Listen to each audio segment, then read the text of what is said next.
TikTok ID unfreeze कसरी गर्ने आज म तपाईहरुलाई राम्रोसँग सिकाउँदैछु साथीहरु। त्यसकारण यो भिडियोलाई एन्डसम्म हेर्नु।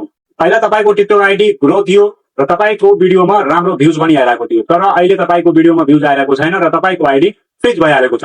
अब म तपाईहरुलाई आफ्नो मोबाइलको स्क्रिन रिकर्डमा लग्छु, त्यही तपाईहरुलाई के सेटिङ गर्नुपर्छ र के गर्नुपर्छ कि तपाईको आइडी पनि अनफ्रिज होस्। म आफ्नो टिकटकको प्रोफाइलमा आइरहेको छु साथीहरु। सबैभन्दा पहिला तपाईहरुले आफ्नो अकाउन्ट चेक गर्नुपर्छ। यो तपाई टिकटक स्टुडियोको अप्सन छ, यहाँ तपाईले क्लिक गर्नुभयो भने त्यसपछि तपाई तल आएर साथीहरु यहाँ तपाईहरु जुन अकाउन्ट चेक यहाँ तपाईले क्लिक गर्नुभयो भने तपाईको अकाउन्टमा के प्रब्लम छ, कुन भिडियोले गर्दा तपाईको आइडी फ्रिज भएको छ, सबै कुरा यहाँ आइहाल्छ। मलाई एउटा भिडियोमा स्ट्याक लागेको छ साथीहरु, जुन भिडियोमा पनि स्ट्याक लागेको छ या रिजेक्ट गरेको छ त्यो भिडियोलाई तपाईलाई डिलिट गरिदिनुपर्छ र के समयपछि यो भोलिसन जुन स्ट्याक लागेको छ त्यो गइहाल्छ। अब तपाईहरुलाई साथीहरु आफ्नो आइडी अनफ्रिज गर्नको लागि अरु के गर्नुपर्छ भने सबैभन्दा पहिला तपाईहरुले यहाँ हेर्न सक्नुहुन्छ थ्री डटको अप्सन, यहाँ क्लिक गर्नुभयो भने तल आउनुहुन्छ भने यहाँ सेटिङ एन्ड प्राइभेसीको अप्सन रहेछ। यहाँ तल आउनुहुन्छ भने यहाँ तपाईलाई हेल्प सेन्टरको अप्सन हेर्न सक्नुहुन्छ।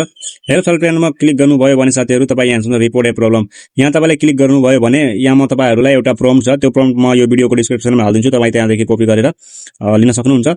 यो प्रम्प्टलाई म हालिदिन्छु भने त्यसपछि मलाई फेरि टिकटकले त्यहाँबाट भन्छ कसरी के भयो के भएन भने। तपाईहरुलाई इंग्लिशमा बुझ्नु हुँदैन भने तपाई च्याट जीपीटी को मद्दत लिँदा गर्न सक्नुहुन्छ।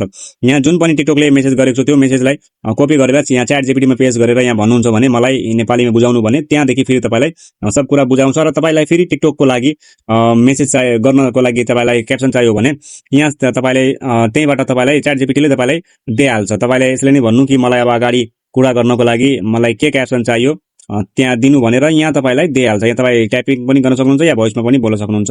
त्यसपछि त्यही फेरि कपी गरेर फेरि तपाईहरु आफ्नो टिकटकमा गएर त्यहाँ रिपोर्ट गर्न सक्नुहुन्छ। अनि यसरी तपाईले कुरा गर्नुभयो भने तपाईलाई मजाले बुझाउँछ टिकटकले, किनकि सबैको टिकटकमा विभिन्न प्रकारको प्रब्लमहरु हुन्छ, सबैको सेम हुँदैन। त्यसकारण तपाईले आफ्नो टिकटकमा के प्रब्लम छ त्यही तपाईले टिकटक टिमसँग कुरा गर्नुभयो भने तपाईले बुझ्न सक्नुहुन्छ कि मेरोमा के प्रब्लम छ र यति रिपोर्ट गरिदिनु भयो भने तपाई लगातार आफ्नो भिडियो अपलोड गर्नु।